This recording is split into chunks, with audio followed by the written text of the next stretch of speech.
Okay. Hopefully everything is working. And I can start streaming. Another episode of Ever 17. Out of the The Out of Infinity. This is already good. I can't even read the title. Everything okay? Sounds good? Yeah? Yeah.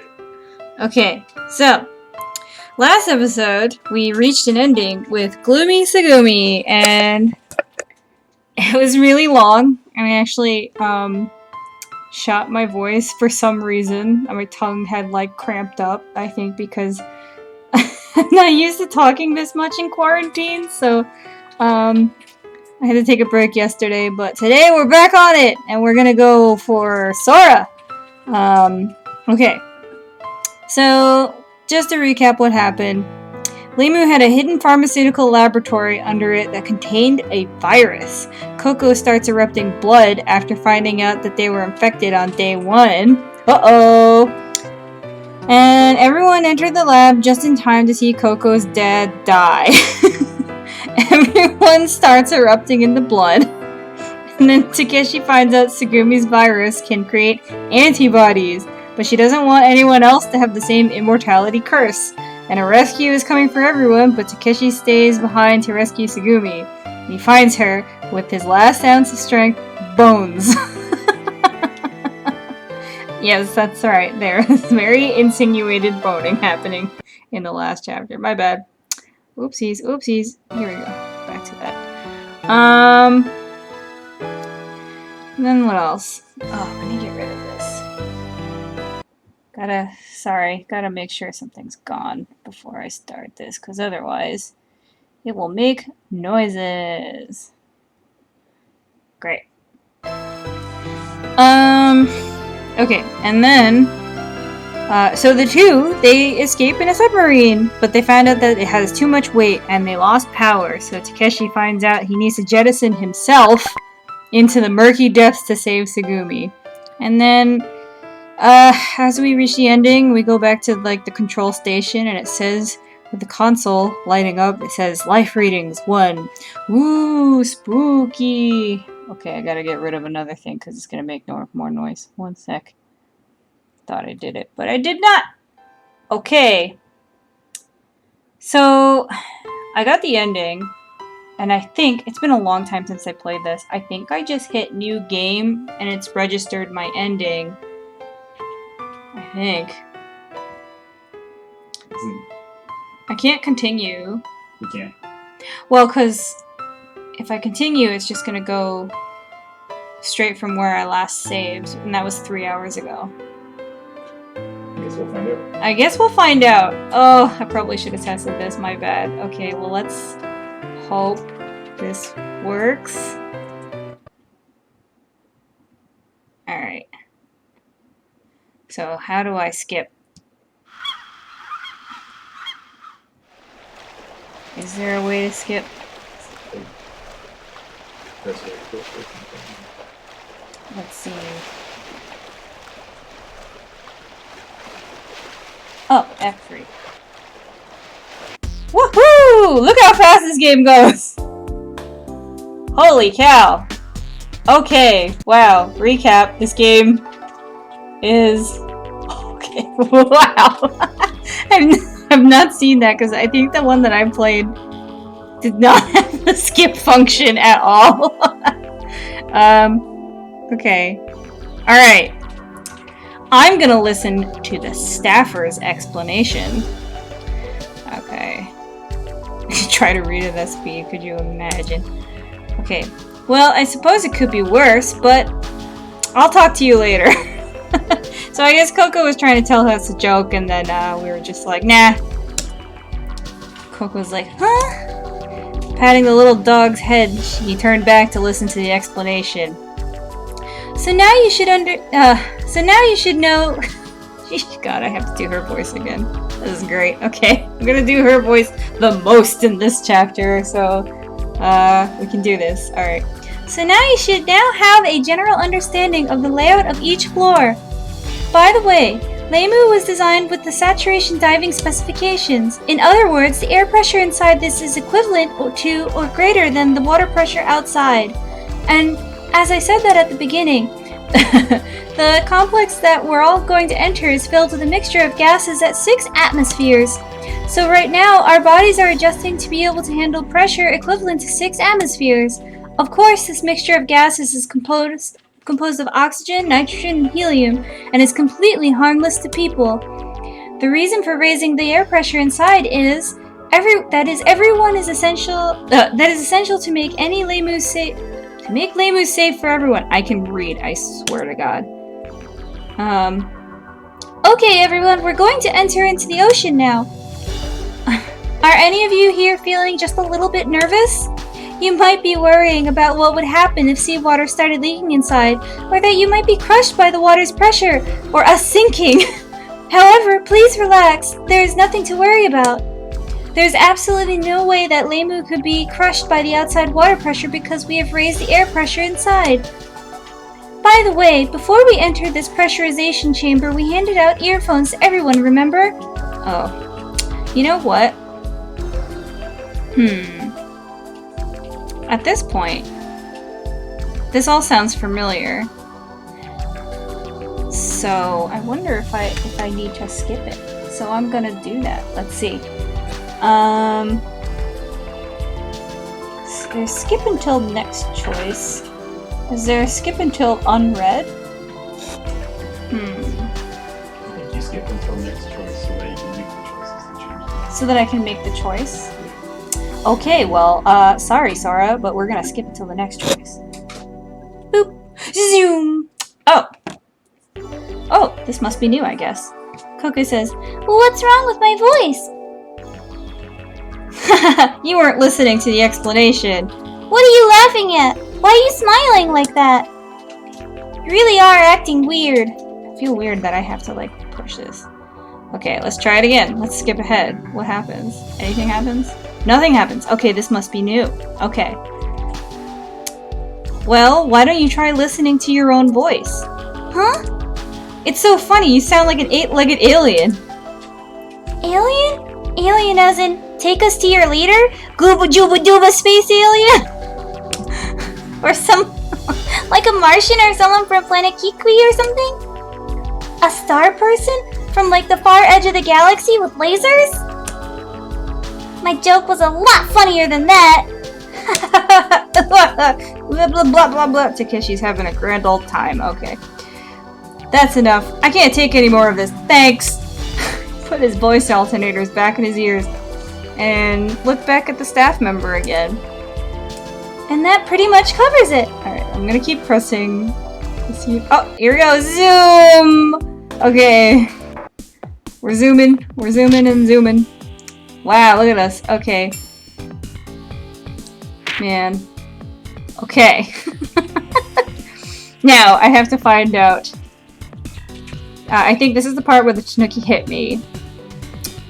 And you was just like, what happened? And I could either blame the Tanuki or I could forget it. I'm going to blame the Tanuki this time. Okay. That Tanuki caught me with a body blow. Huh? The employee gave him a surprised look. I got sucker punched by that Tanuki! He pointed at the big Tanuki. And remember, in this intro, this is also extra complicated because I'm skipping through text and all that, but like, in this intro, we have the two main characters. We have Takeshi and we have Kid, and it keeps on flipping back and forth. So I'm not going to be in perspective, in first-person perspective, but I'm going to be continually referring to them as he. So, there you go. Okay, the Tanuki said nothing. The Tanuki's expression didn't even change, but it turned around and started to run. The Tanuki silhouette pranced lightly away into the distance. I'm gonna see if I can skip ahead. And I cannot! Okay, this must be new stuff. In an instant, it had disappeared down the walkway.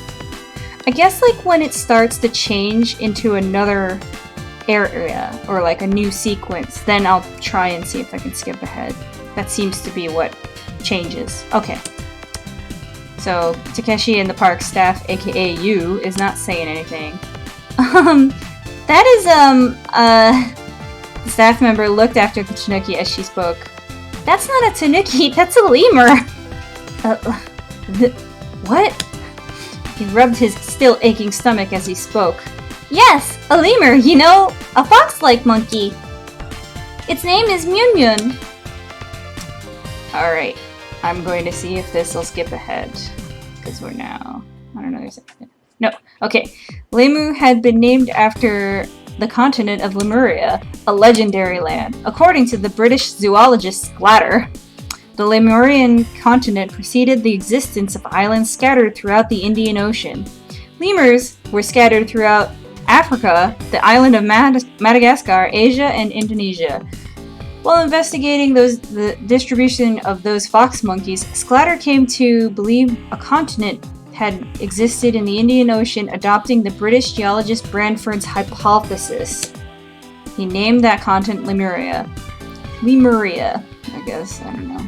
Moreover, the German zoologist Haeckel contended that the continent was the origin of mankind. Myun Myun is one of Lemu's mascots. But what happened? Are you ill, or... Oh, no, I'm fine now. Don't worry about me. It's over anyway. Oh, I see. The staff member disappeared. I see. That wasn't a Tanuki. That was Myun Myun. And I'm gonna zip forward. Woo! I think I'm now in Kid's perspective, possibly. No, I think I'm in Takeshi's perspective still. Okay. He had just been told that it was not a Tanuki, but Myun Myun, the fox monkey. That information had already disappeared from his mind. I forget its name. Doesn't matter though, that's the person that hit me and ran away! He didn't want revenge. But he did want to ask it why it had done what it had did. Without making a sound, he slowly approached the Tanuki mascot Myun Myun. As soon as he got behind it, he quickly grabbed the costume by the head. Oh, it's a sweaty boy! There! Who are you? I should be asking you that! Why would you do something like that? What did I do? Don't play dumb with me. I'm gonna see if I can skip ahead. And I can! Zip, zip, zip! Okay. So I think this is the point when I'm in the elevator with Tsugumi for the first time as Takeshi, and we're just looking at each other. And for this, I can either apologize, say just "Who are you?" or stay silent, and I'm going to stay silent. Click. Say nothing. She avoided his eyes. He felt like the air around him had suddenly gotten much heavier. Boom! Jolting suddenly, the elevator had stopped. I think this is the same stuff. Let's find out. Yep. Okay, so now the power is zip, zip, zip. We're gonna crash! Oh god, we're gonna crash! Alright, so now I'm going to continue, and I've got to find my friends so that I stay as Takeshi. Alright, now we are in the perspective of Takeshi, and we're out of that weird first intro. That was way faster than me reading all of that. Thank God for skip mode. Okay, I've got to find them. I quietly opened the door. Alright, it's 3:17 p.m. I turn the knob and the door to the elevator opens slowly. Let's see if I can skip ahead. And I can! Zip, zip, zip. This is us, like, kind of looking around, and then... Oh no! There's a flood! Oh god! There's a video! Ah, she's running as fast as a car! Oh, another video! Oh no!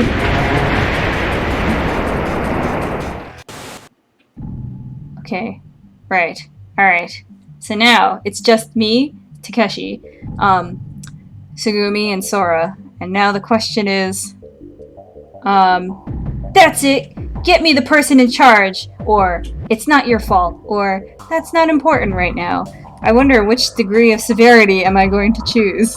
Let's see. It's not your fault. Yeah, I mean, it isn't her fault. What is she gonna do? It's not your fault. I don't think that this is any one person's fault. But why has this happened?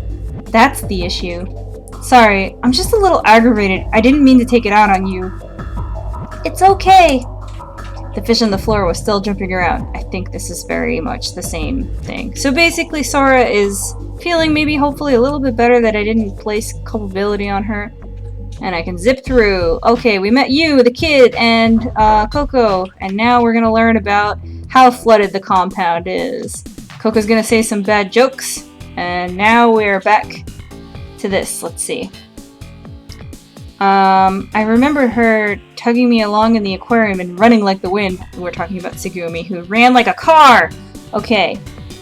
So, either I say, thanks for helping me back there, or what are you so mad about? And I'm going to say, what are you so mad about? Because as much as we love Tsugumi, we have to be kind of antagonistic towards her this time. Okay, what are you so mad about? I walked over to her and said that. This is how I am normally.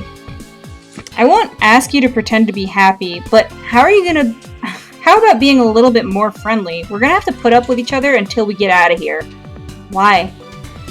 I don't know any of you, and we just happen to all be here together. That's right, we don't have any connection to each other. We're just an unlucky gathering of strangers. Tsugumi looked annoyed as she said that. Okay. Alright. This chick's intense and scary! In my mind, I retracted my earlier thoughts about her being cute. Okay, I think this is familiar. Okay, so now Sora's asking, basically, I'm the assistant chief. And now I have to say, is that right, or assistant chief? Okay, and I'm going to say, assistant chief. That's what I'll say. Assistant chief? So you're pretty high up. Only in name. I'm really just an assistant. It's no big deal. But hey, Sora, weren't you up at the gate above ground? You were giving some kind of explanation at the entrance, right? I only heard half of it, but... Let's see. Can I skip through this? Yes, I'm skipping through. Alright. Oh, we're making tuna fish sandwiches, but I'm not reading it this time and not getting hungry. They're eating and... Alright, we're searching around and... Oh, there's the life readings are flickering. Alright, and now we get to explore. Alright, so the first place I'm gonna go to is the security office, because that's where Sora is. Okay. Sora had said that she would be working in the security office, but I wondered what she was doing there. Besides, she was the only one who had been doing desk work the whole time we'd been trapped. I imagine she would be getting a different kind of tired from what we got walking around mentally tired. She was mentally tired, maybe. I forgot that Takeshi does not know that Sora is a robot for the longest time. As I was thinking that, I knocked on the security office door. Knock, knock. Hello? Sora? You there? I think we've done this, so I'm just going to skip through. Yes. Oh, this is where we thought that Sora was naked, that's right. And then we've done the merry-go-round and the souvenir shop, so it doesn't matter which order. And I'm just gonna skip through these. So this is where we talk to you, and I think she's talking about her dad, and... alright, now the souvenir shop. Zoom. Oh! We have new stuff. That lemur thing called Myun Myun. In the shop, there were those lemur stuffed animals next to all kinds of keychains, hologram pendants, seafood snacks, and other stuff as well. The kid was standing on a bench next up to me. Alright, this I can skip. This is where we just find out that he's really bad at remembering things, and we give him a notepad so that he can remember stuff and take notes and whatever. Alright. I wondered where I should hit next. Okay, where do I go? Let's go to the warehouse. Yeah. I think we did this already, so... Yep, that's pretty normal. And then we go to the infirmary. Zoop! The Krunken Station! Oh, that's right! Coco was talking to ghosts in the infirmary, and we didn't know why. Okay, now we go to the visitor elevator. Wow, we're just rushing through this game. I think this was like 2 videos the last time. Okay. Okay, and that's where Tsugumi is, and that's it. We all reconvene, and now Sora's gonna tell us a bunch of stuff. So now I have a choice. Sora says, It would be the equivalent of swimming a 15-story building. I assume she's talking about the whole escape route. If we're gonna ever do that, we can't swim from here because it's too tall. And I'm going to say, I'm satisfied with the explanation. Because I am. Because I know the game. Let's see, can we skip this? Yes. Alright. Zoom, zoom, zoom. Okay. New dialogue. In honor of the mascot, I name you Earl Mun of Hamburger. I don't know who he's saying that to, but okay. That's crude, Kurenai-san. Oh, we're trying to figure out the kid's name, because for the longest time his name is just going to be the kid, and I think this is not going to change, so. Well, let's see. Why don't I think of one? How about Mello-san? And I think at this point we're just going to go through a bunch of names and then arrive at Kid, which is not really a good name for anyone. Zoom, zoom, zoom. Oh no! Stuff is flooding! Uh-oh. Okay, so now this is after we found another, like, there's a lot of water coming through, and Sora's at the computer, and she says, and it says, as she manipulated the keys, Sora bowed her head, looking deeply apologetic. So now I have the choice of saying, everyone makes mistakes, or it's not your fault, Sora. And I'm going to comfort her. Gotta comfort her. Right? Just gonna make sure. Oh yeah, it's not your fault, Sora. Obviously that makes sense. I mean, she's just an AI. What is she gonna do? It's not your fault, Sora. It was an accident. Maybe we have even overlooked the cause of this when we were checking around a little bit ago. We're in this together. Not at all! Sora answered without looking away from the monitor. My calculations and predictions were irresponsible. Don't go trying to take the blame for yourself for this. Everyone is fine, so let's just consider ourselves lucky. Oh wait, that's what I say. Takeshi said that. Sorry, this is very confusing. I apologize. With her head bowed in silence, Sora kept working. Alright, let's see if we can skip ahead. Zip, zip. Alright, she's telling us which places are flooded. And then we learned about decompression sickness. Everyone's in the decompression chamber. Sora's taking care of us. Tsugumi wasn't inside the visible outside or in the room. She had just left before the pressurization process had started. Okay. Yeah. Let's see. What do we say? Where did Tsugumi go? Or when was Sora going to sleep? We're going to say, when was Sora going to sleep? Because we love Sora. When was Sora going to sleep? This simple doubt jumped into my mind. She was doing minute, complex work non-stop, and she was always on her feet. Maybe she never got tired. When I spoke to her over the interphone and asked her if she was alright, she laughed, and then she said she was just fine. She said, and she was still standing outside the room as if she were a sentinel guarding it. Oh my god. Her back was straight and she never slouched, always looking like she was at attention. I wondered if what she had said about being fine and not sleeping days on end was true. That really bothers me. I thought that I'd follow up on it later. Even as I thought that, my eyelids got heavier and heavier. But still, even so, today really was an eventful day. And then I fell away into slumber. Okay. Aha! Now we're at May 2nd, Tuesday. And we know what that means. It's either the 6th or the 7th. Something crazy happens. Alright, let's zip on through. Okay, I think they're just... Oh, this is when I got marker on my face. And now I see Tsugumi. She was leaning against the wall with her arms folded and head down. Either I talk to her or wait and see what she says. Okay, I'm gonna wait and see what she says. And I bet you she's not gonna say shit. I peered at Tsugumi's face. I was curious where she had gone off the day before. She could at least have given me a hint. And they say nothing. Tsugumi didn't budge. She stood there with her mouth half open, only blinking her eyes a couple of times. Oh great, Tsugumi's a mouth breather. What? Tsugumi finally spoke. You got a problem? Then she scowled. Oh, good morning. Did you get any sleep last night? I didn't. That damn room was so small that I ended up sitting on the floor all night. I yawned and rubbed my eyes with both hands as I spoke. So, what did you do after that yesterday? But then Tsugumi's eyes narrowed into slits and she leveled a steely glare at me. It was the kind of look that could kill, and I think this sounds familiar, so I'm gonna see if I can skip. I cannot! Okay. Your face is the absolute worst. Huh? Tsugumi shook her head as if she was fed up with me and vanished inside the control room. Absolute worst? Hey, hold on a sec! Zip! Alright, we're zipping through. And now I think Sora is going through like all of the stuff that we could do in the exploration, and now we are at a point where we could either look for Tsugumi or go see Sora in the control room. It's very clear which one you should choose. So let's go see Sora in the control room. I decided to look in on Sora first.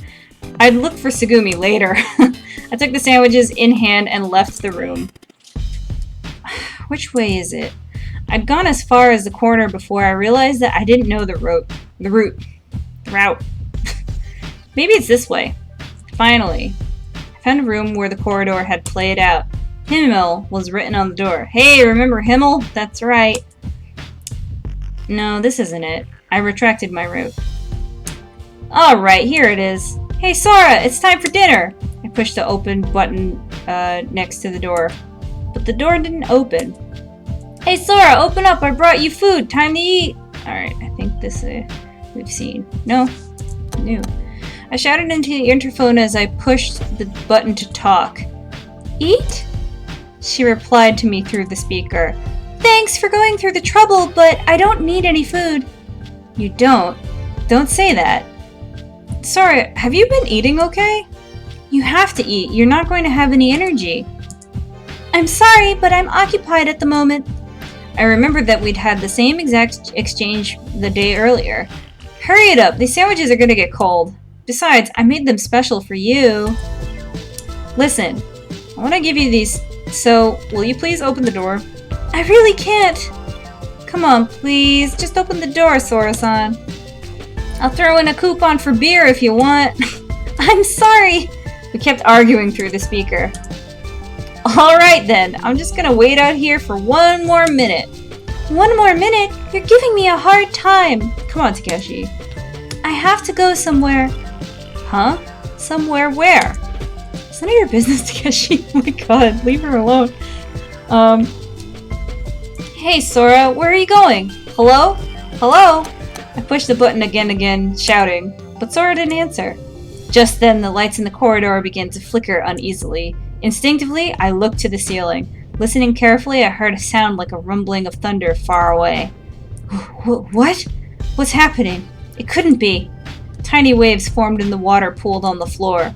The walls and ceiling trembled slightly, metal screeched on metal, as if they were trying to say something to me. Then darkness blanketed me. The tremors and sounds stopped, but an eerie silence filled the area. Excuse me. Only the emergency lights glowed dimly. Is this a blackout? I wonder what happened to Sora. Hey, Sora! Answer me! Bang, bang! I pounded at the door. I thought she might not be able to hear me inside. Bang, bang! And then I tapped on the interphone button, but there was no response. Oh, I wonder if the interphone needs electricity to work. I had no clue what's happening on the other side of the door. I figured the only thing I could do was get the door open. I heard footsteps approaching me from the darkened corridor. Who's there? In the far darkness, I could just make out 4 familiar outlines. Oh, Kuronari! Taki-pyan! Splashing over the water, the 4 of them walked to me. Hey, have you seen Sora? Says the kid. No, but she was inside here until just a bit ago, but now she won't answer, and it seems like the door is locked. What happened? I don't know. Anyway, let's get inside. How do we get this open? Oh, there's an emergency mechanism for opening the door near the bottom of it. Pulling on the lever, I pushed the door over to the side. The door opened just wide enough for a person to squeeze through. I peeked inside the room. It was pitch black. I couldn't see anything. Do you want a flashlight? This sounds familiar. Yep. Oh. So I got a flashlight. And Kid took this. I gave Kid the sandwich and I took the flashlight. Okay, so I zoomed like two dialogue pieces until I got to the next new thing, I guess. Turned it on and stepped into the room. A white circle of light appeared on the wall. And I'm zipping through. Okay, so this is where we realize that we have to go and turn on the power, possibly. So I'm being begged by Tsugumi to help her. And now my choices are to either help Tsugumi or look for Sora first. Well, duh, I'm gonna look for Sora! Okay. No! I don't want to go. I turned my face to avoid Tsugumi's eyes. I didn't want her eyes to drag me in. He's still attracted to her. We've got to look for Sora first. This isn't a time to be acting selfishly. I see. Tsugumi frowned. She gave me that look that could kill again. Hey, do you want me to go instead? Coco asked the question innocently. Let's see. Tsugumi's expression soon turned to normal. But I don't think it's possible with just you alone. First, I want to ask you to do another job. Another job? What's that? I want you to tell you and the kid that I'm going to the generator room. And that Takeshi put me in a difficult spot, and because he was scared, he wouldn't come along with me. Hey, hold on. When did I say I was scared? I jumped on in between Coco and Tsugumi. No, I don't want to go. That sounds pretty scared to me. Hey, who do you think you're calling scared? Just think that you should do something else first. See what I mean? Something happens and you start whining like a baby. You really are a gutless man. Or maybe you're not even a man yet? Coco, hurry and get you and the kid. Takeshi isn't gonna be of use. Tsugumi, you don't have to talk like that! I was peeved. So, how do you want me to say it? Without hesitating, Tsugumi shot the question right back at me. For one moment, I thought I'd grab her by her collar and show her, but I dropped my hand. Okay, fine, I'll go with you. I'll go with you because you're too scared to go alone. Tsugumi laughed through her nose. So, what am I supposed to do?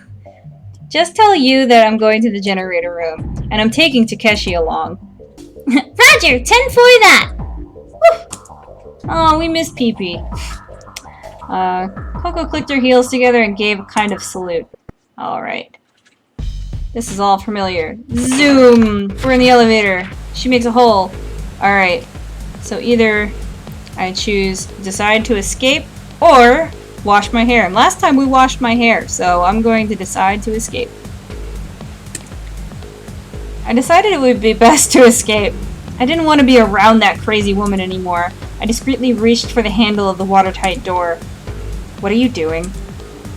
You said you would come along with me. Tsugumi grabbed my wrist. Tsugumi's palm was soft and wet. There was a soft suction-like feeling as she grabbed me.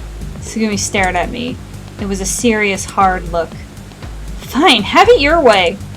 I'll go along with you to the end, even if we sink to the bottom of the ocean. I made up my mind. Just then, boom, the egg elevator took a big jolt and started to move. The A began to descend ever so slowly. Let's see, can I zip? Alright. Going through the darkness. Okay. Remember when Tsugumi was like, well, do you know the Archimedes principle? And then, anyway. What a nice romantic time. Now I have to decide if I have to say, I know it or I don't know it. And of course I know it. She said it to me last time.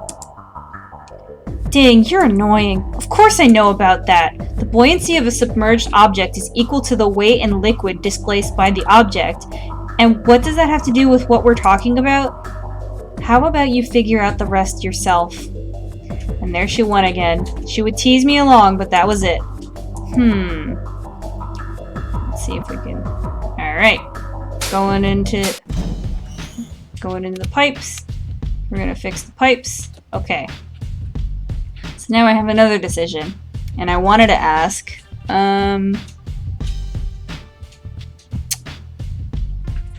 Either I wanted to say how did she know about the pressure of the generator room? Or why does she know so much about Leimu? And I think last time I asked about the generator room, so why does she know so much about Leimu?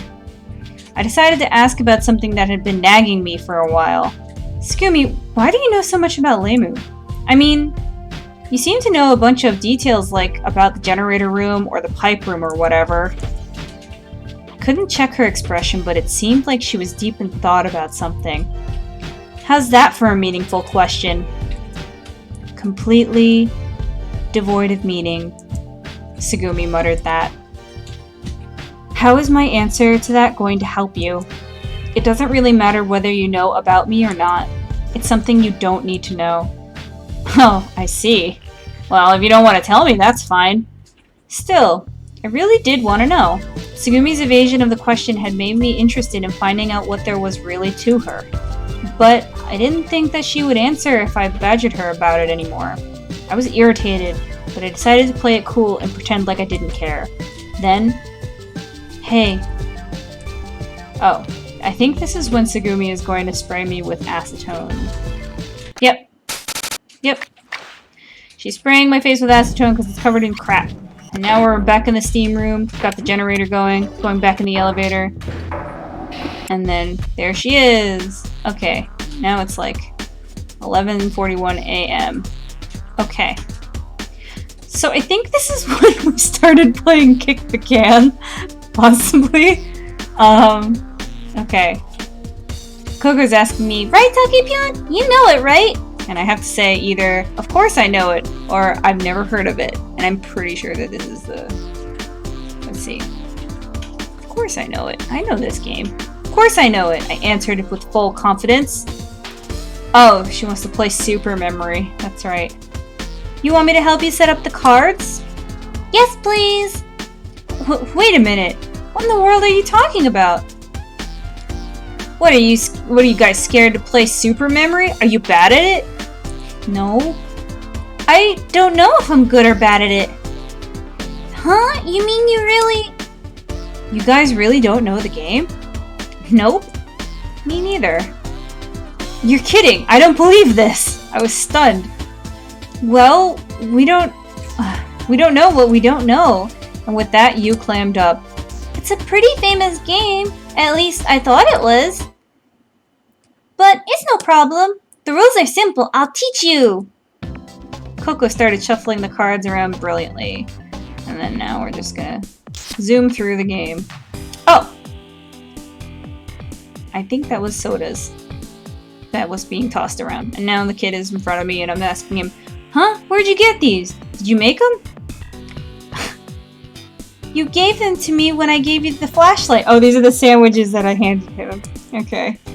Oh, that's right, the leftovers. Okay. They were the sandwiches that I hadn't given to Tsugumi and Sora during the blackout. I thought that somebody might be hungry. Oh, great! Alright, and then we can zip through.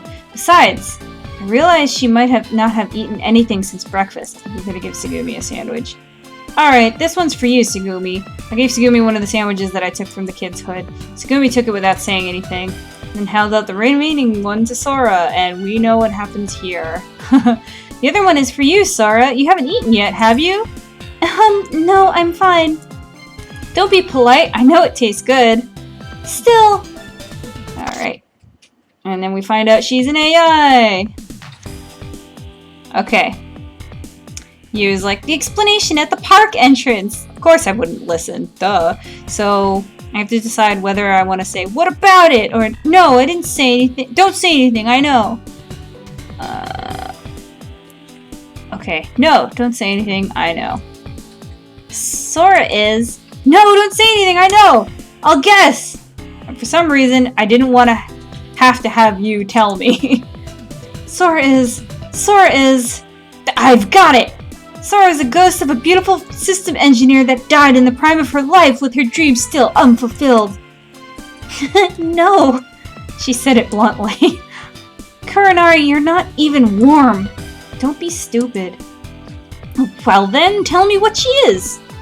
Looking around, I saw that I was the only one who was confused. Coco and Pee-Pee were looking at Sora as if they were impressed by something. Alright, alright. And then we get to learn again that Sora is this, and we learn about her capabilities and how she can't lie unless we're pre-programmed. Oh. Boy. Trying to remember what goes. Oh, I think it's like just Sora explaining things and how you can't see her in 2 different rooms at once. Alright, now we're finally playing tag. Okay. Moving at this at a clip. Tag, huh? Either I say I'll pass or I'm in. I'm in. I want to play tag. I don't want to sit with Tsugumi. It all sounded childish to me. Well, I suppose. Just kind of sitting around here doing nothing would get kind of boring. Alright, I'm in. I stood up energetically. Oh, does that mean Kurinari wants to play? Can I skip? No, not yet. Roger that. Tsugumi looked away from me. Tsugumi glanced at me in the corner of her eye and then looked away. Should we leave the lights off? The kid whispered this to me. The emergency lights are on, but it's kind of dark. Are you okay with that? Let's respect Tsugumi's wishes. Alright. Let's play Kick the Can! Wahoo! Kick the can! Okay. Now I gotta look for some cans. First I thought I would head to the... Let's go to the control room! I decided to hit the control room. The monitors in the room were off, and the room was only dimly lit. And I'm skipping through. Okay, so you tried to... Oh! Okay, somebody kicked the can.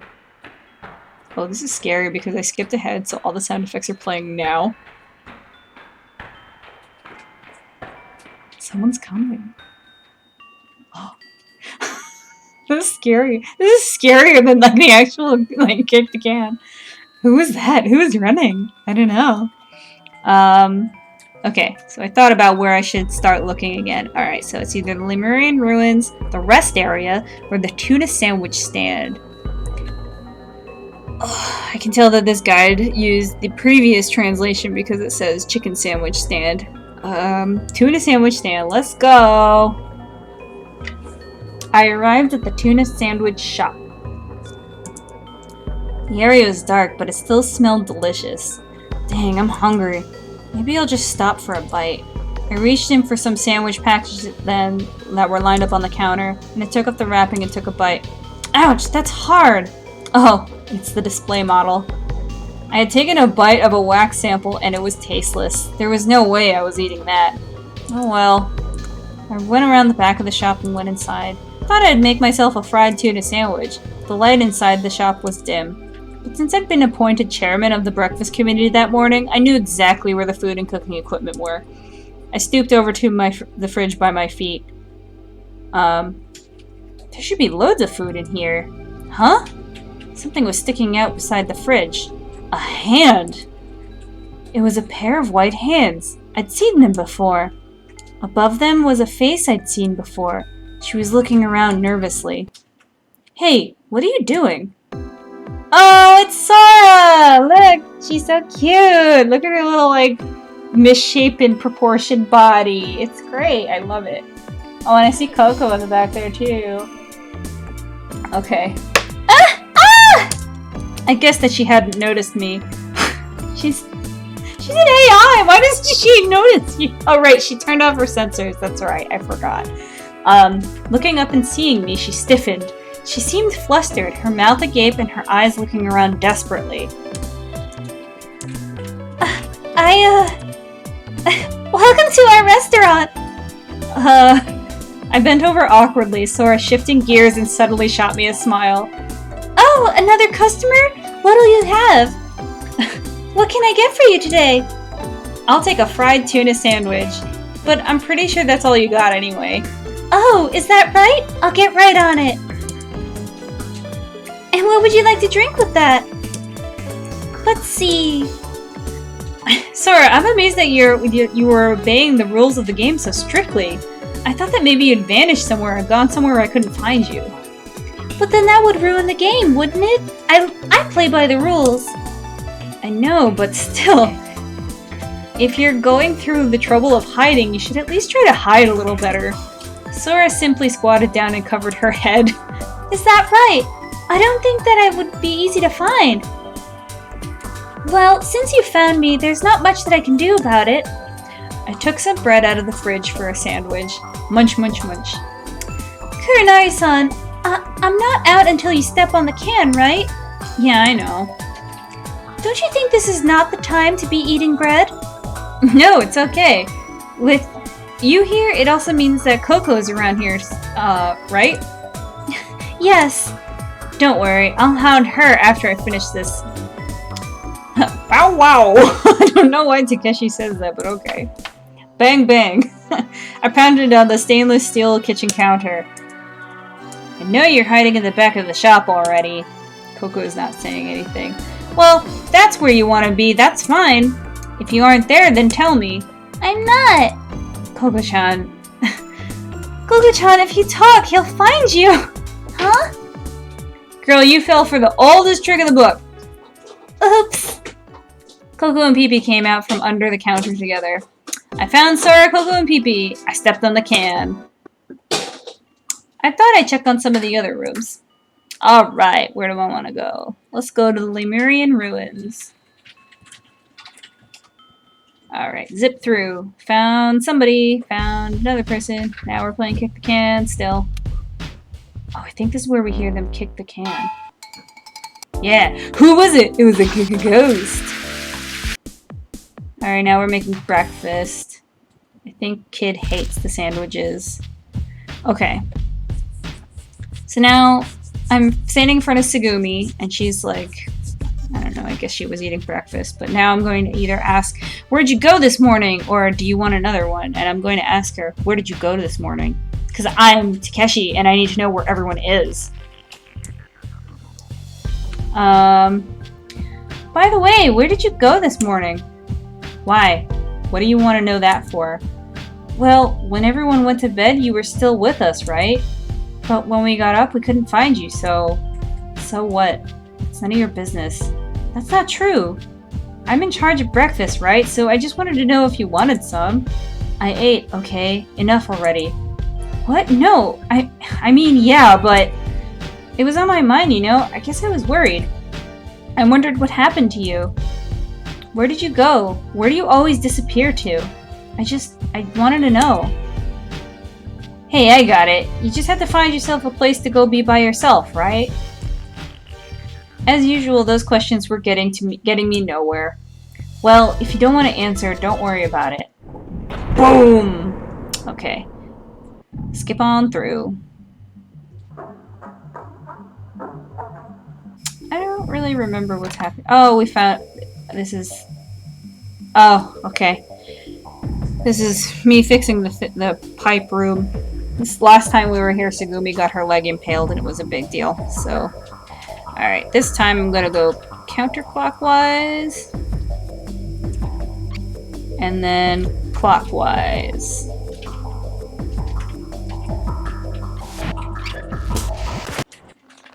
Uh-oh! It happened again! Tsugumi got impaled by a pipe. Oh no! What are we gonna do? Oh no, she's holding on to me! What do I do? Oh, and everybody's worried.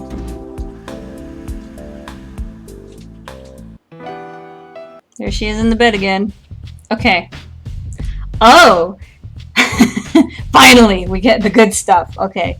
Last time we were here, and Sora had pulled us away, Tsugumi was, like, dying, and then Sora was just like, hey, I have something I want to tell you in private. Why don't we go over there where no one can see? Okay. This time I'm gonna go.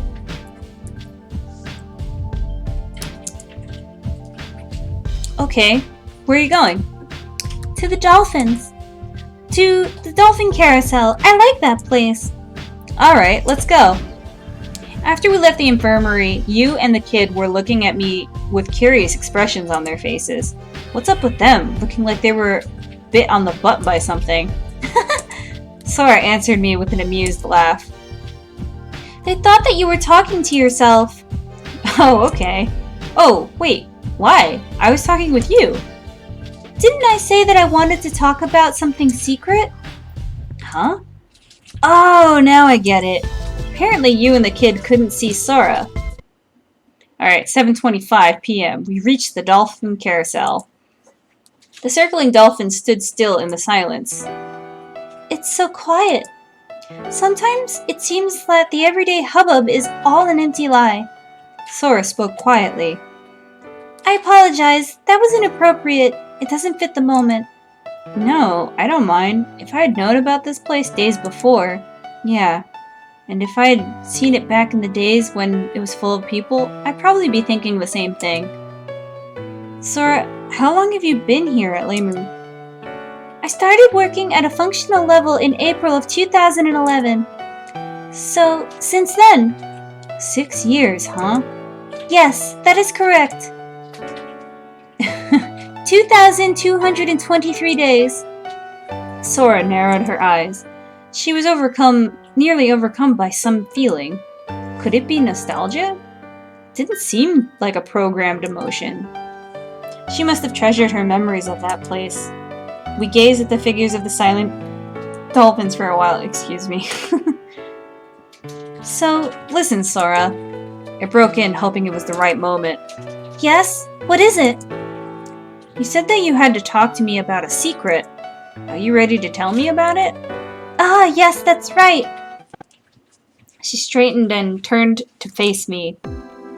Then suddenly her face shone as she said, Kuronari-san, shall we play tag? Huh? What? Kick the can was so much fun yesterday. Won't you play tag with me? Tag? I couldn't quite grasp the connection. Come on, Kuronari-san, you have to. Try and catch me. She floated up off the ground and moved off as she were gliding. Hey, wait a minute, Sora. Come on, this way. Where did you go? I immediately looked around for her. Right here. Oh, this is cute. So we're looking at the carousel, and she's like all the way up in the rafters. Like, I can't catch you, bitch. Over here. And now she's sitting on a dolphin.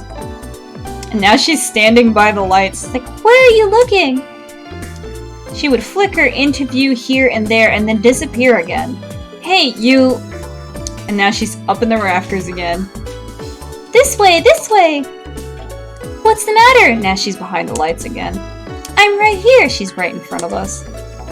Laughing, she would show herself in one place and then disappear. Oh, come on, what is this? You know as well as I do, there's no way I can catch you. No matter what I do, I can't grab a hold of you. Oh, now she's appearing in 3 places, which I thought was impossible, but I guess not. What? Really? No, surely not. I see. I didn't realize that. She was playing dumb. Sora had split into 3 images. What the heck? What's happened to you, Sora? Now she's in another 3 different places. What could it be? She shrugged exaggeratively. All 3 leaned towards me at the same time. Do you think I am strange? Is there something wrong with me? I'm the one that should be asking that question. I'm sorry. I'm the one who should be asking that question. What the heck is going on here? I don't even know myself what's going on. I feel all happy and fluffy. She was floating around like someone who was slightly drunk. I started to worry. Sora, are you okay? Are you sure you're not sick or tired? Something's bad. Nothing bad has happened, has it? Maybe we should get Limited to check you out. Make sure there's not any serious error. Why, Kuronari-san?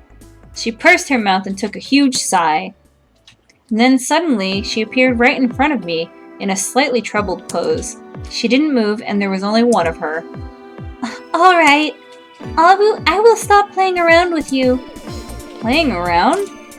Yes. That was just a little joke. Now, for the reason I brought you here. I shook my head, putting my fingers against my temples. Seeing that, Sora smiled at me. Without making any noise at all, the dolphins began quietly circling again. I leaned against the handy artificial rock with a mascot pasted to it. Sora stood at attention once again and began speaking slowly. This is the continuation of our conversation yesterday. The reason that there is only one being like me in the world. I think I told you that it was in the policy of my creator. In order to give me the unified individual personality, there are restrictions on my faculties. However, theoretically, several of me can exist at the same time. Oh, so we're getting new rules about Sora, are we? Just like I showed you before. Shall I show you again? No thanks, I'm still recovering. Alright, I won't do it anymore. She stopped there. She seemed to be thinking about something, and then took a deep breath and continued. Just now, could you tell which one was me? Huh? Which one was me? Well, so the different versions of you, they're all different? No. Well, then they're all the same. They're all the same Sora. Correct. Sora smiled. Yes, they are all me. Perfect copies. No, perhaps it is easier to understand if I use the word clones. Kurenari-san, you are aware of the clone law that was officially amended in 2010? Do we people know about the clone law that was amended in 2010? Everybody, hopefully we'll get to learn about that in another episode of learning about science, I suppose. Okay, I'm going to say...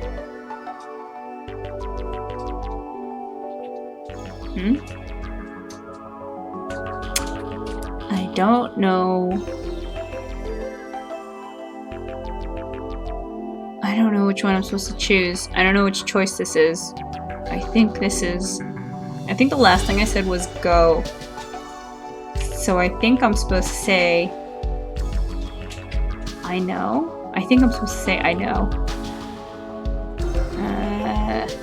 I'm gonna save it really quick just in case.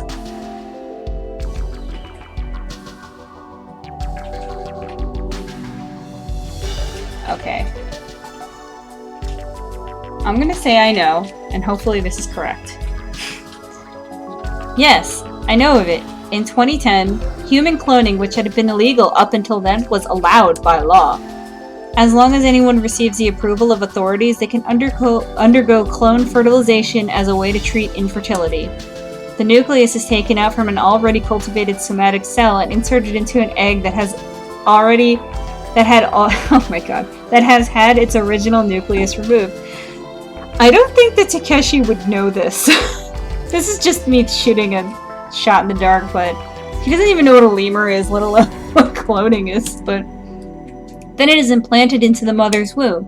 It's one of my friend's relatives went through it. Oh, okay. Well, then you don't need an explanation about cloning. What does it have to do with this? Clones develop separately. In other words, they're different entities. They're not the same person. They're more like twins. But their source is the same. She spoke almost casually. Let's go back to what we were talking about. She branched out into several selves again. Oh, this is a different version. We now see a super close-up version. And she said she wouldn't do it anymore. Sure enough, I was dizzy. This is me, evenly divided. This is all a Kanagasaki Sora. That's me over there, and at the same time, that's me is not there. I am here, but the me over there is a different me. They are all me. All the same me. All me. Which means I am one, yet at the same time I am many. I can be in any place, exist anywhere. I am omnipresent. Yes, that's right. There can be several of me existing in the same space at the same time. For example, I am in front of you and in front of Koko-chan. There are here and there are two of me. But they are definitely not W. They're definitely not W? But why? Why? Why? Because we split from our source branching off. Sora danced around me in midair. Her other images multiplied and disappeared. It was not impossible to tell their size, amount, or distance. You see, please think of it this way. What if you could be copied exactly, just the way you are? What was she saying? For instance, For instance, what if every recollection, thought, feeling, character trait, personality, and emotion that is etched into your mind, in other words, your whole intelligence, could be perfectly, exactly extracted, and then duplicated in some kind of storage medium, even reproducing all of your abilities? Then where is the real you? The you that stays in your body, is that the real you? Or is the duplicate character in fact you? The answer is, in any case, that the real you does exist in both. If such a thing was possible, you could split in the form of a non-reductional division. In other words, it is not the same as splitting an apple into two. It is as if another apple of the exact same mass, shape, and composition comes into being. When that happens, you become two. Oh no, there's two Soras in front of me! Sora got rid of all but one extra body and stood in front of me. There were only two copies of Sora before me. There was no way to tell which one was the original. Okay, I'm going to hear more. Let's hear more. It's either I hear more or struggle. As much as I'd love to see him struggle, I'm gonna choose hear more. But why is Sora telling me all this? I wondered, but kept quiet and listened. Yes, you became two. The two Soras were speaking in unison. Historically, and from that moment forward, the two of you are traveling down the time axis as separate entities. But if you turn around and look at the journey you have taken before, you will see that the two of you have joined together at one point. It is a split like a Y, with the 2 points emerging from one line, not a W, with two separate points of origin. You may be unable to imagine two of yourselves splitting apart and going different ways at a particular base point, but that is something that has already happened. You are always, constantly, approaching a choice in each present moment that becomes the past the instant you visit it. Will you choose path A, or will you choose path B? The you that is standing here may have come down path A, but in another time axis, there may be a you who is already going down path B. And both of you are still on path A, and the you on path B are still you. Except that the you on path A doesn't know about the you on path B, because there is no way to know.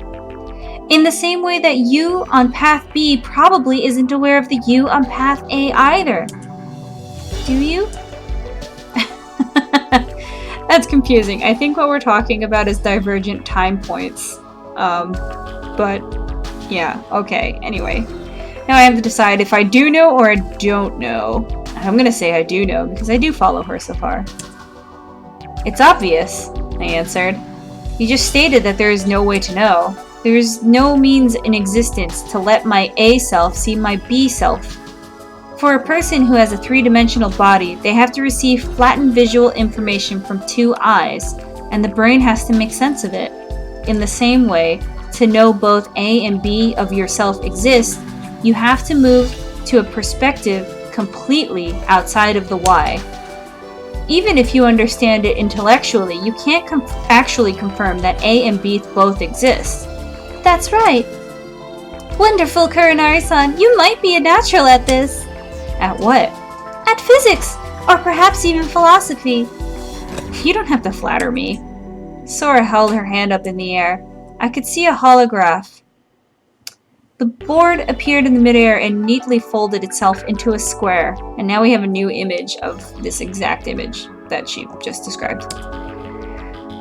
A point of light appeared and started moving. Let's say that there are intelligent beings in a two-dimensional world. Can they see a three-dimensional object? No, they cannot.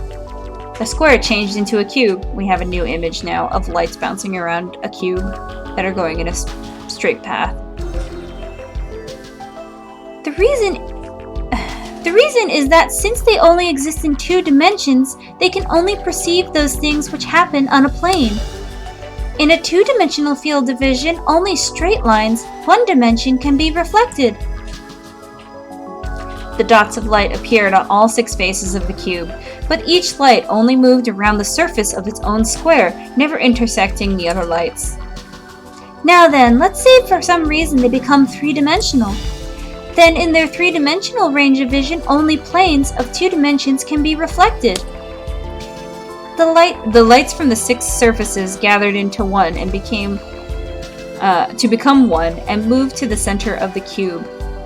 Uh-oh, look at this. And in every direction, new holograms of cubes appeared. The cubes lined up surface to surface without even a crevice between them. With the three-dimensional sight, all that happens is that the plane reflected in the right eye and the plane reflected in the left eye are synthesized into one image. It would be impossible to achieve something close with the real image of Mount Fuji, for example, even with a finely drawn backdrop. A light floated in each of the cubes. The lights moved incessantly, vigorously colliding into the 6 faces of the cubes and moving. But each light never left its own cube and never intersected with any of the other lights. Shall we go over it again? By combining 2-dimensional information coming in at the same time from 2 different sources, you are really just hallucinating that you are perceiving a solid form. That is not a true 3-dimensional vision. 3-dimensional vision is when you can see all 6 sides of the cube at the same time. In an n dimension, you can only obtain visual information from the dimension of n-1. This is why if you are at the tip of the Y shape, it means that you cannot be aware of what's happening on the other tip. Let's say that you did obtain a 3-dimensional range of vision. So if you escape the plane of 2-dimensionality and look down from a 3-dimensional space at the 2-dimensional plane, you would realize that for the first time you were at a particular point on Y, and realize too that there's another you who took a different branch of the Y. I think, okay, so long story short, you can never actually see each other because you're not actually seeing 3 dimensions. This is what she's basically saying. It's basically like the theory of like, can you see time? Can you see the 4th dimension? The holographic cubes broke apart and then disappeared. Suddenly, my field of vision was filled with a dazzling white light. Sora looked distorted. She split into countless versions of herself. I couldn't see anything but Sora's. I couldn't stand to hold my eyes open. Which one was she? Was she all of them? You see, it's the same for a 3-dimensional space. When you acquire the 4th dimensional vision, in other words, if you escape this 3rd dimensional space and look down at it from a 4th dimensional space, you will realize for the first time that you were the one on one point of the Y. And realize too that there is another you who took a different branch of the Y. In a different history, in a different world, in a different place, another you exists. Do you understand this? You are omnipresent in the world. And in the same way, so am I. You and I, we are just branches of the Y. However, these divided selves can become one. Sora stopped dividing herself. The brightness faded and then was gone. A single Sora quietly fluttered down to stand before me. The dolphins between us had stopped their revolutions at some point.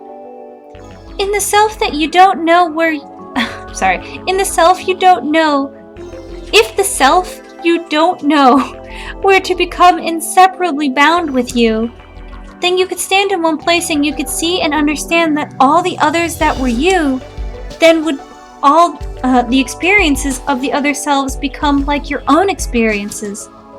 In the truest sense, you would become one. I let out a long sigh. Listen, can I ask you just one thing? Please do. Why are you telling me all this? That is a good question. Sora turned in full circle right where she was and smiled. It is legend. It is a legend passed down through the Lemurian continent and the origin behind Lemu. Let's just leave it at that. And you must understand, it is a secret. Sora held up one finger in front of her mouth and smiled once again. Wow. Talk about an information dump. Okay. Well, let's see if I can skip ahead. Yep, we're skipping.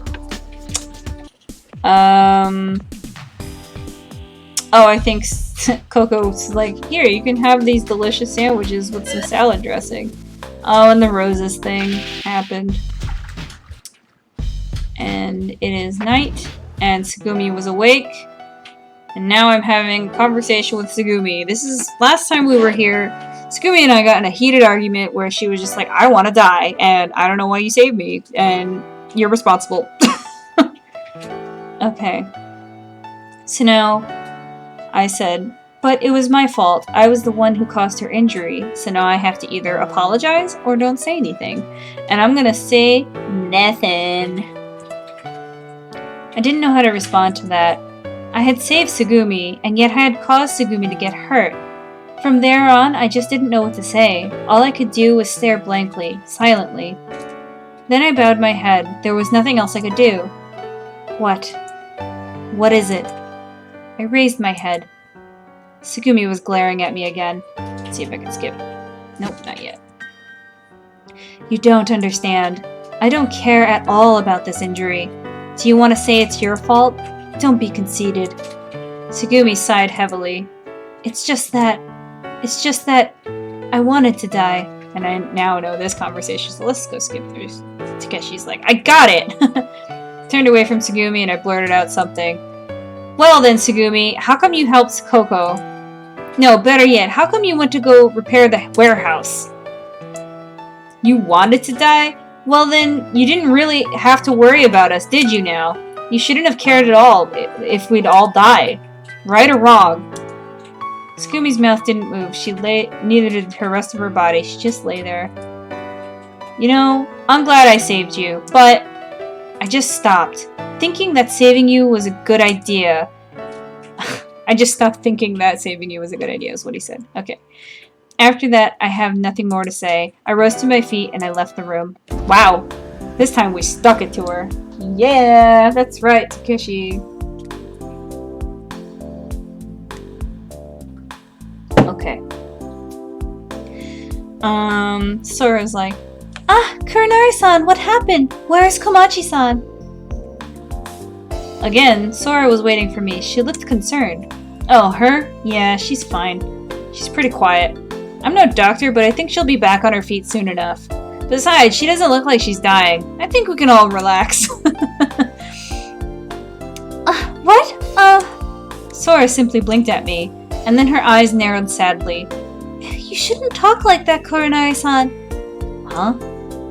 Komachi-san is very hurt, Kurenari-san.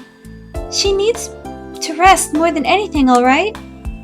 Yeah, was that right? I'd almost forgotten. No matter how badly she treated me, Tsugumi would still be bedridden for months recovering. You're right. I'm sorry, that came out a little harsh. You had a fight with Komachi-san, didn't you? Her body stiffened as she asked. No, I wouldn't say that. I was just disappointed with her. Disappointed? Yeah. There was no way I could tell Sora that Tsugumi, what she had said to me. I still couldn't accept that she would say such a thing. Never mind. Just forget it. It's just that I guess I'm still upset at myself. It was my fault that Tsugumi got hurt. You know? I just don't know what to say. She can be... Damn it! Kurene-san, please do not worry about it. Sora smiled softly. It's no one's fault that Komachi-san got injured. The situation at Lemu is not anyone's fault. It was you who told me that. Kurenari-san, I'm not sure what Komachi-san told you. All I know is that you saved her, and for that, I am grateful. I am just so happy that she was saved. Sora produced a bright smile. Yeah, I suppose. I suppose I should be happy, huh? Yeah. I couldn't help but laugh along with her. It broke the tension. I embarrassedly scratched the tip of my nose. You know, Tsugumi was in really bad mood for some reason. Maybe she just didn't want to see my face. Okay, that was probably it. First she got hurt, then the operation. She must have been upset about that. Maybe that's all there was to it. Even if it wasn't that, I didn't want things to drag on forever. I helped Tsugumi. She was recovering. It was as simple as that. I was happy with that. And there was Sora, smiling in front of me. Hey, Sora, are you busy right now? What? No, not really, but... Koronari-san, are you sure you do not need more rest? No, I'm fine. I already tried to sleep, but I couldn't, which is why I went for a walk. Let's make our way over that dolphin carousel again. We can talk. I turned to her and reached out an open hand towards her. Right! Sora brought her hand up and placed it on mine. Oh, we're holding hands now! Okay. It's 2:18 a.m. Okay. And then... we get to see Sora on the carousel, a new special image! We were off, riding dolphins on the carousel. Sora turned on the power of the carousel and got on quickly before taking off. I rode on the dolphin next to her. The ride pulsated vibrant colors as it revolved around in space. I hadn't ridden a carousel since my childhood, but I didn't feel strange about it. In fact, it was fun. My heart skipped a few beats. Okay, side note, I love carousels. Okay, I don't know what it is, they're very simple, but I love them. Anyway. Thank you. I'm sorry? Thank you, Sora. For your help. My help? Just keep it at that. Thank you. No. I should be the one thanking you. You've helped me so much. Komachi-san, Tanaka-san, Koko-chan, Kid-san, I'm indebted to everyone. Indebted? Lately I have felt like I've gained a new perspective on human life. Everyone holds their ground as they try to fight and figure out ways to survive. In all that time that I've spent here at Leimu, I have not ever really been with people. Yeah. It was this microcosm, day after day, of the same scenery. Nothing changed, nothing happened. I did not care what happened to the people here. But now I am grateful I have met with this opportunity, and I'm happy that even in this moment, despite what happened and this dour situation, people are still striving to live. Come on, everyone, believe in tomorrow so you can live today. Yeah. Oh, I'm sorry. Sora shrugged, embarrassed. I am always saying things that I should not. I did not mean to gush. I'm sorry, really. It was really lacking refinement. No, it's fine. I laughed it off, waving my hand to show her it didn't matter. You never saw Leimu when it was empty. From the time you came to Leimu and started working, there have always been people. It is natural there that were things you didn't know, that you had doubts, and made mistakes. I suppose you are right. So don't worry about it. It would be great if we could ensure that everyone had an escape route, but even the communication... Oh, sorry, this is what he's saying. Sorry, Sora said. It would be great if we could ensure that everybody has an escape route, but even the communications are still... I was like, why does Takeshi know this? Okay, anyway, sorry. I'm tired. That's alright. I know it's difficult. We're not expecting the impossible. We haven't even found a safe route out of here. Rather than looking for an escape route haphazardly, I think it would be best to wait for help. Yes, I think you are right. Sora let out a soft sigh and smiled. Tell me, Koronari-san, after you escape from here, what's the first thing you want to do? Well, I don't want to eat something other than the kiosk sandwich. There's a great restaurant close to home. It's run by a nice old lady. She gets along with everybody. She's got a round face, kind of like a classic car. Oh my god, don't ever say that. That's a mean thing to say about anyone. She got a face like a car. A classic car? Do you mean like a beetle? Right. Just like that beetle. That Aunt Beetle makes a mean bowl of miso ramen. I wonder how she's doing right now. She's probably better now that Takeshi's not there. Anyway. You're funny. You want to get out of this place, and the first person you want to go see is an old woman. Oh, is that weird? No, not really. Is there a girl waiting for you back home? Sora's making her moves. Oh my god. I'm gonna say no.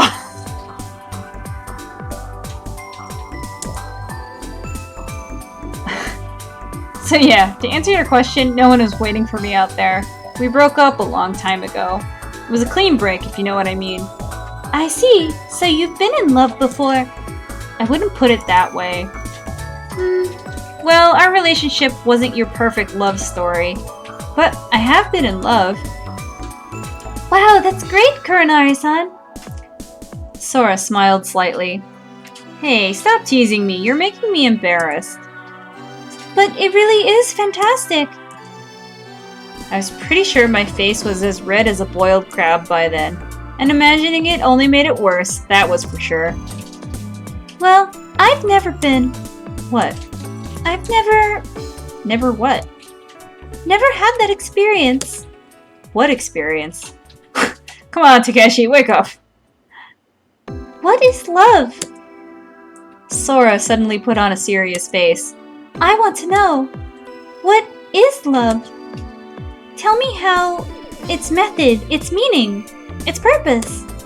Why do you love? How does one go about loving? Sora was firing off one question after another, and they didn't seem to me like easy questions to answer. Kuranari-san, you are someone who has loved. Oh, it was coming. What is love?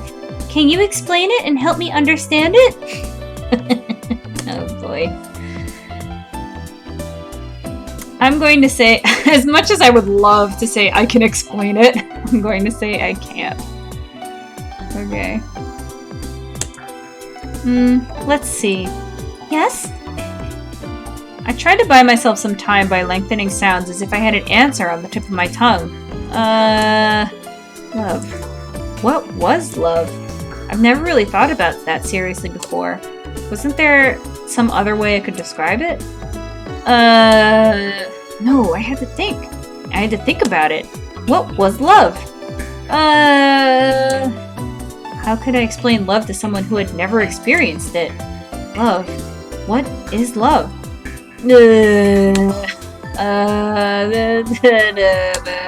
Damn. I was running out of air. Well, I gave up. No more air left. My brain couldn't work properly with such little oxygen. What's the matter, Kuranari-san? For some reason, my heart started beating wildly again. Don't try too hard, Kuranari-san. You're falling apart. Sora stood up straight. Alright, I will try to answer my own question. She's like, you're not doing it, so I guess I'll try. Let me express my notion of love. Sora began to speak. Let us imagine a flower. Can a flower love? It seems to me it cannot.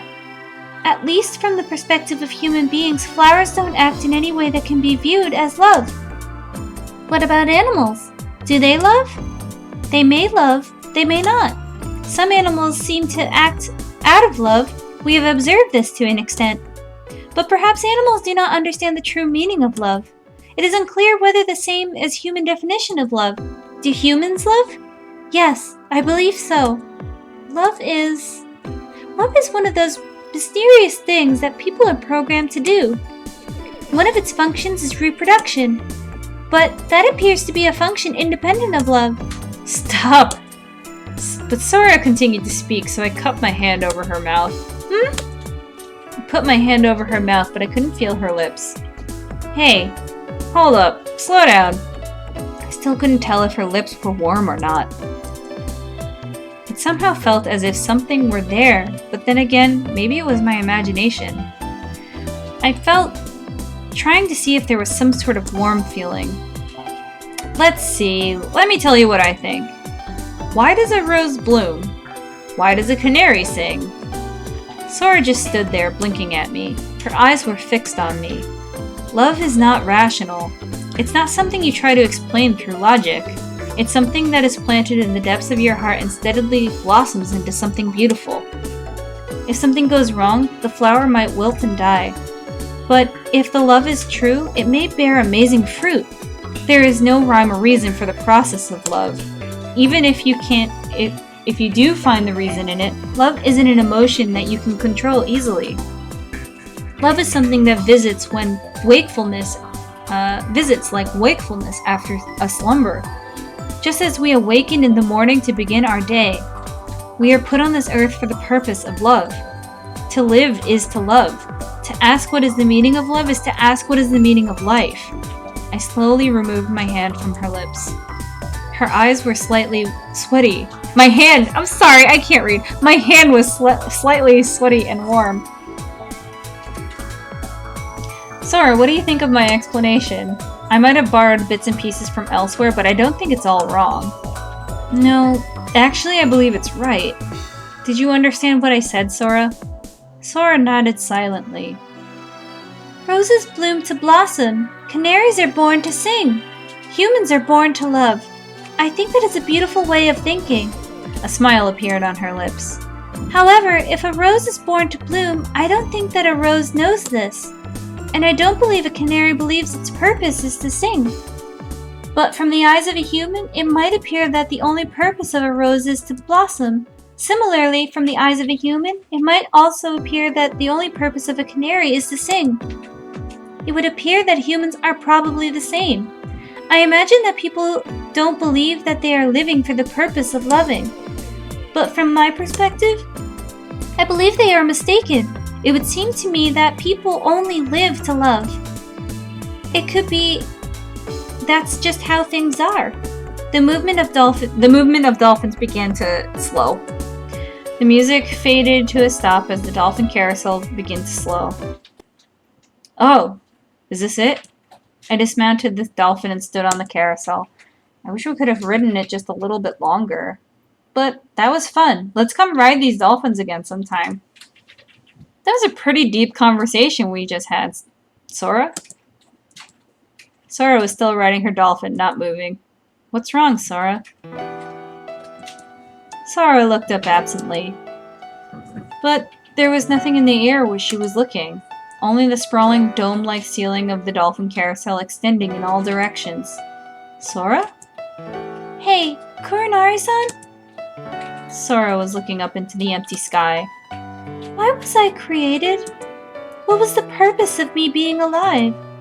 With the music stopped, the room was quiet. Different colored lights played off the carousel. The light reflected a hint of sadness off Sora's face. I was just curious about it. Sora laughed as if nothing had happened, got off her dolphin and came up next to me. I didn't know what to say. What was her purpose? At that point, I just couldn't find an answer to that question. All I could do was turn my back towards the dolphins and head towards the exit. As I did, I looked skyward, looking for a sky that wasn't there. Okay. I can zip through. I'll just zip through and see where we're at. Doing breakfast now. Okay. Tsugumi was probably... Oh, you know what? Actually, this is a good time for me to stop. So I'm gonna do that.